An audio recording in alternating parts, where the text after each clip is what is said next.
Hello students, welcome to Compusoft. आज हम GUI टीके इंटर का पार्ट 2 करने वाले हैं। तो स्टार्ट करते हैं।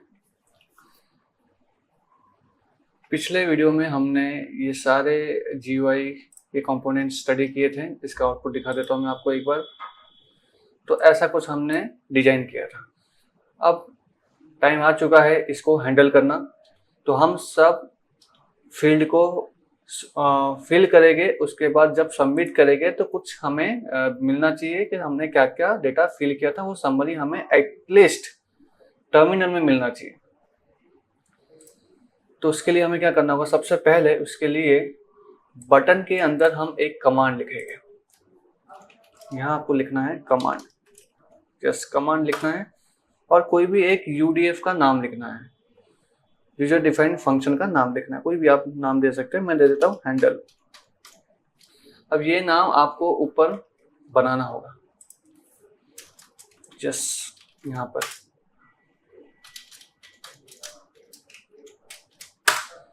अभी फिलहाल मैं एक प्रिंट लिख देता हूँ, हेलो इंडिया जैसा कुछ। देखते हैं टर्मिनल में ये आउटपुट दिखाता है ये या नहीं। रन करते हैं। ध्यान से देखिएगा, यहाँ पर टर्मिनल के अंदर जब मैं बटन प्रेस करूंगा तो यहाँ पे हेलो इंडिया आना चाहिए। आ रहा है, मतलब वो कनेक्ट कर रहा है। तो कनेक्ट तो कर रहा है, लेकिन यहाँ पर हमें सही वैल्यूज गेट करने हैं। तो एक वेरिएबल ले लेता है जैसे कि A1।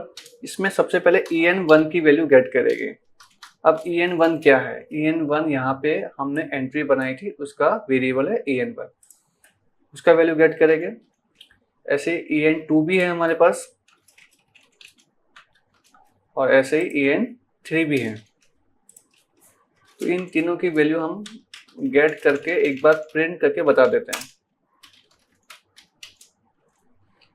पहला हमने फुल नेम दिया था, तो फुल नेम इज A1। फिर नेक्स्ट क्या था? सिटी। और फिर नेक्स्ट क्या था? एज। इन तीनों की वैल्यू सही से मिल रही है कि नहीं टर्मिनल के अंदर, ये देख लेते हैं। तो जैसे मैंने लिख दिया अमन, सूरत, एज समथिंग।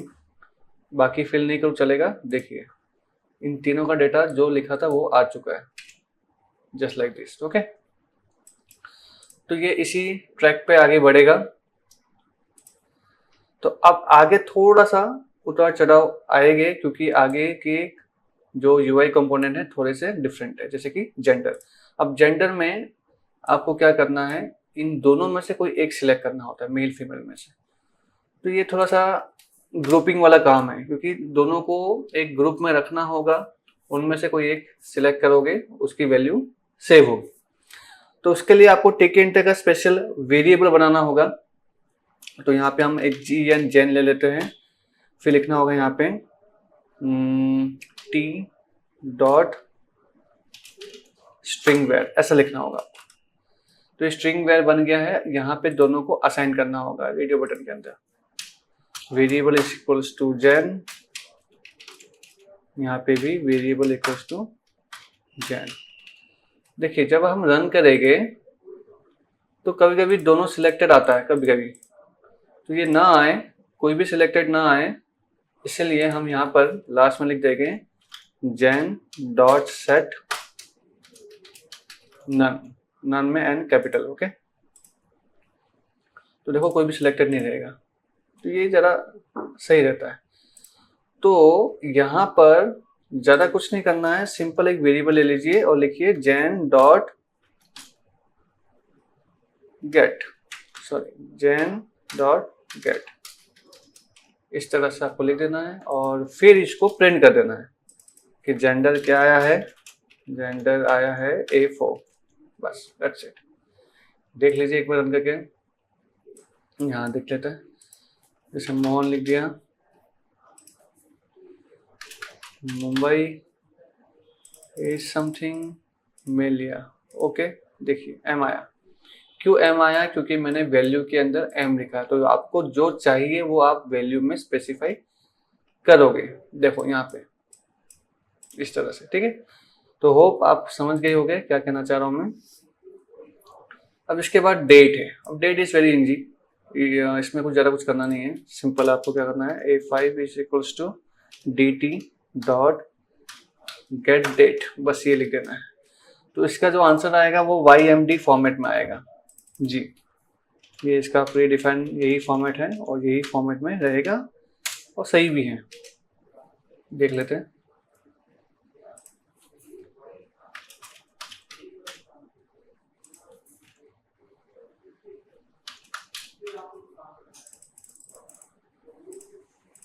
यहाँ से मैंने डेट पिक किया, सपोज 2027 का 10 मार्च, सबमिट किया, कर रहा हूँ अभी। देखिए 2027 मार्च 10, इस तरह से वो दिखा रहा है।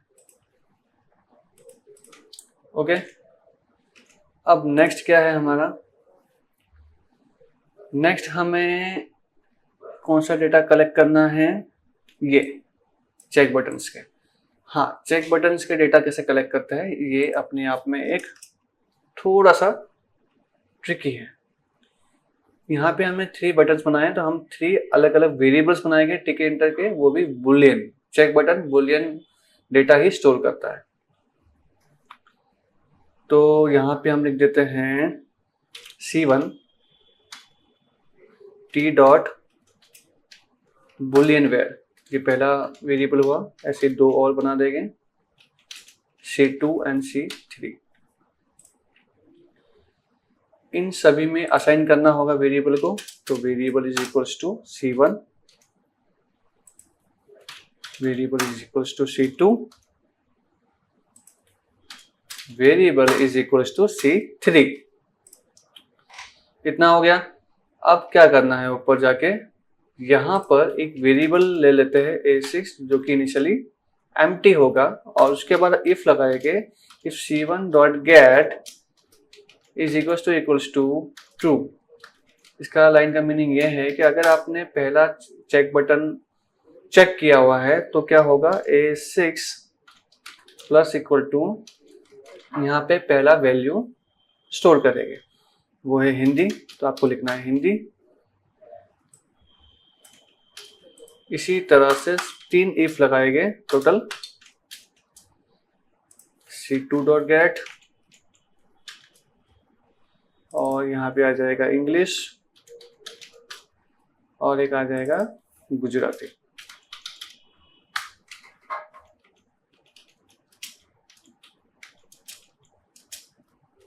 ठीक है, लास्ट में प्रिंट भी तो करेंगे। यहाँ लिख देते हैं लैंग्वेज, जो लैंग्वेज आपने सिलेक्ट की है वो है A6। लेट्स चेक, नाम लिखा, सिटी लिखा, एज लिख दी कुछ, फीमेल, यहाँ से कुछ डेट पिक किया, इंग्लिश गुजराती, इसको नहीं करे तो चलता बट ठीक है, सबमिट किया। तो देखिए data English and Gujarati select किया था इसलिए वही आया, बाकी सारे डिटेल्स भी सही आ रहे हैं। अब लास्ट में कॉम्बो बॉक्स बच गया है, उसको भी हम कर देते हैं कंप्लीट। कॉम्बो बॉक्स तो इजी है, इसमें कुछ करना नहीं है। एक नया वेरिएबल ले लो A7, उसमें लिख दीजिए कॉम्बो बॉक्स का वेरिएबल CMB डॉट गेट, बस इतना ही लिखना है और उसको प्रिंट कर देना है। हमने क्या लिया था कॉम्बो बॉक्स के अंदर, पोजीशन, यहाँ लिख देंगे पोजीशन इज A7। अगर आपको याद ना हो तो आप थोड़ा देख लीजिए, यहाँ पे हमने कॉम्बो बॉक्स लिया था CMB और उसमें हमने पोजीशंस लिए थे वो सारे। ठीक है, कहाँ गया, ये रहा। ठीक है, शो रन करके देखते हैं, सब कुछ अच्छे से फिल करते हैं और देखते क्या आता है। नाम लिख दिया है, सिटी भी लिख देते हैं, एज लिख दिया है। यहाँ पे कैलेंडर से कुछ पिक कर लेते हैं, सॉरी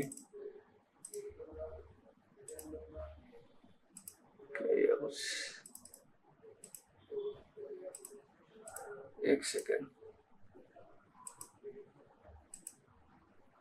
कोई भी डेट ले लेते हैं अभी। यस, ये ले लेते हैं, हिंदी, गुजराती, अकाउंटेंट।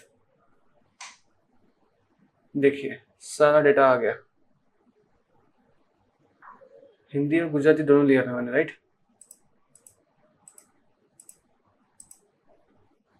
सिर्फ हिंदी आ रहा है।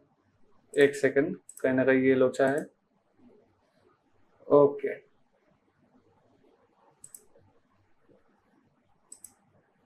अब आ रहा सही।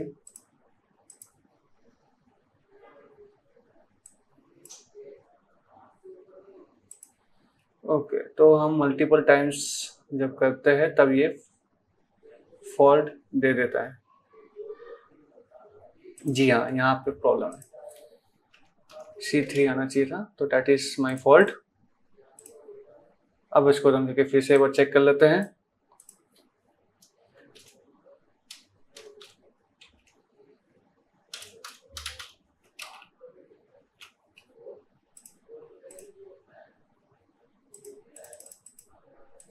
ठीक है, ओके, देखिए सब कुछ ओके, जैसा सिलेक्ट किया था वैसा आ गया है, तो इट इज वर्किंग फाइन। चलो यहाँ तक तो ओके हो गया है। अब इसको क्या कर सकते हैं आगे नेक्स्ट, इसको हम डेटाबेस में सेव कर सकते हैं। यस, डेटाबेस में हम इसको सेव कर सकते हैं। तो डेटाबेस वाला पार्ट हमने पढ़ा है, उसके लिए हमें इंपोर्ट करना होगा mysql.connector एस एसक्यूएल। फिर हमें वो कनेक्शन का लाइन लिखनी होगी। Yes, sql.connect। इसमें हमें सबसे पहले लिखना होगा होस्ट नेम,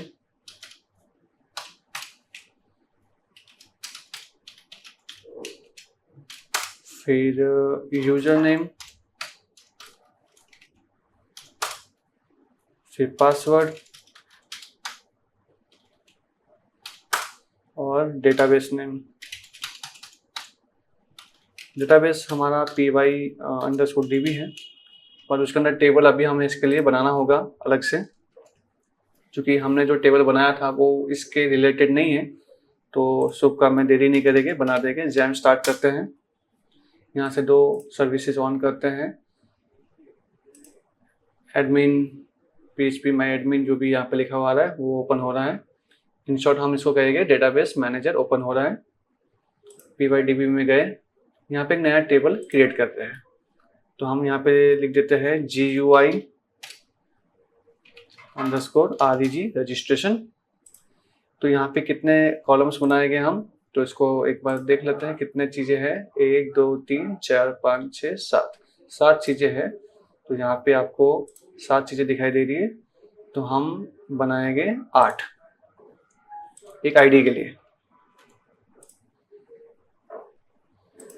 तो reg_id ये रजिस्ट्रेशन आईडी रहेगा, और इसको हम दे देते हैं AI ऑटो इंक्रीमेंट। फिर हम full name, city, date of birth, फिर जेंडर के बाद क्या था, डेट ऑफ बर्थ पहले था, जेंडर बाद में था। ठीक है, वो करेक्शन कर देंगे। फिर लैंग्वेज है, पोजीशन से।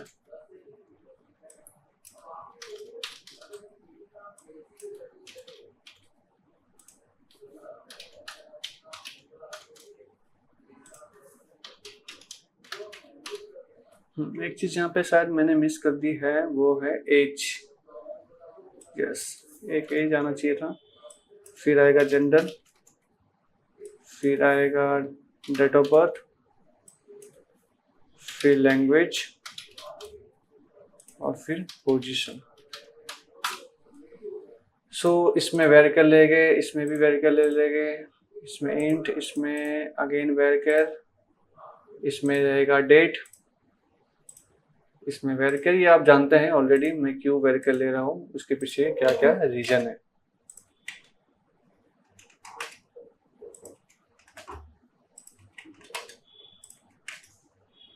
बस इतना लिख के आपको सेव कर देना है। सेव हो गया। अब यहाँ से हम आगे का काम ऑपरेट करेंगे VS कोड के अंदर। अब यहाँ पे हमें एक कर्सर बनाना है, just like mediator of the database, तो db डॉट कर्सर।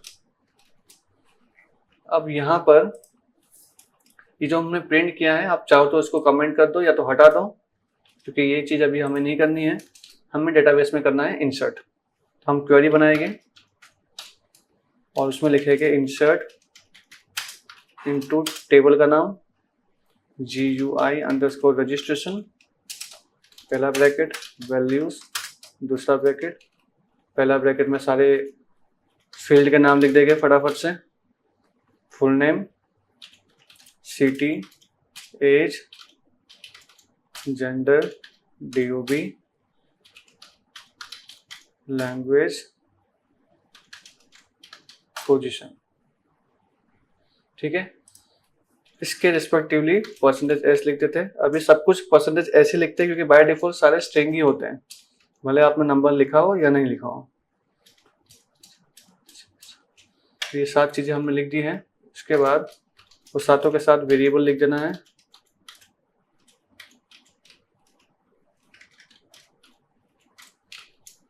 और इसके बाद यहाँ पे कर्सर से हम इसको एग्जीक्यूट करवा देंगे।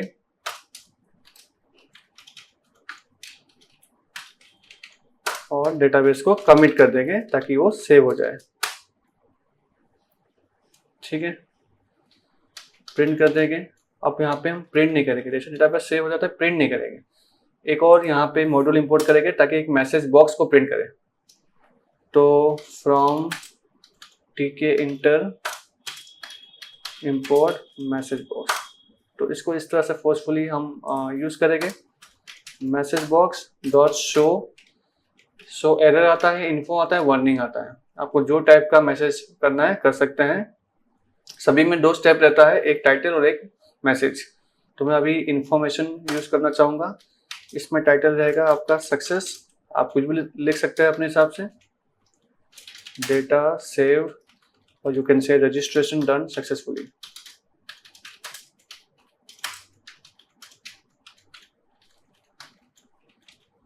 ठीक है, ये हो गया कंप्लीट। एक बार इसको सेव करके एग्जीक्यूट करके देखते हैं।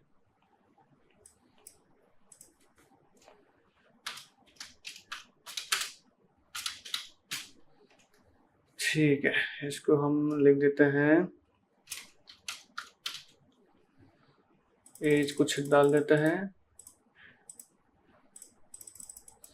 अब डेट ऑफ बर्थ कुछ भी लिख देते हैं, doesn't matter. Assistant manager, submit, registration done successfully. Okay, let's go and see, browse the page. Yes, it is saved. तो इस तरह से हम डेटा को सेव भी कर सकते हैं डेटाबेस के अंदर। ठीक है, अब इसमें थोड़ी सी समझदारी वाली बात यह है कि अगर मैंने कोई भी फील्ड स्किप कर दिया, फिल नहीं किया, तो मैं सबमिट करूंगा तो थोड़ा सा हो सकता है अननेसेसरी डेटा चला जाएगा। तो हम यहाँ पे एक स्मार्ट काम ये करेंगे कि इंसर्शन प्रोसेस तभी करेंगे जब सारा का सारा डिटेल्स अच्छे से फिल किया है। तो हम यहाँ पे ये लिखेंगे, if A1 and A2 and A3 and A4 and A5 and A6 and A7, अगर सातों के साथ चीजें सही मिल रही है तो ही ये चीजें आगे प्रोसीड करेगा। अगर एक भी चीजें गलत हो गई तो क्या करना है, तो एल्स में आपको एरर मैसेज लिख देना है, जो आपने यहाँ लिखा था कुछ इस तरह से। यहाँ लिख देंगे शो एरर, और यहाँ पे लिख देंगे please fill all the details.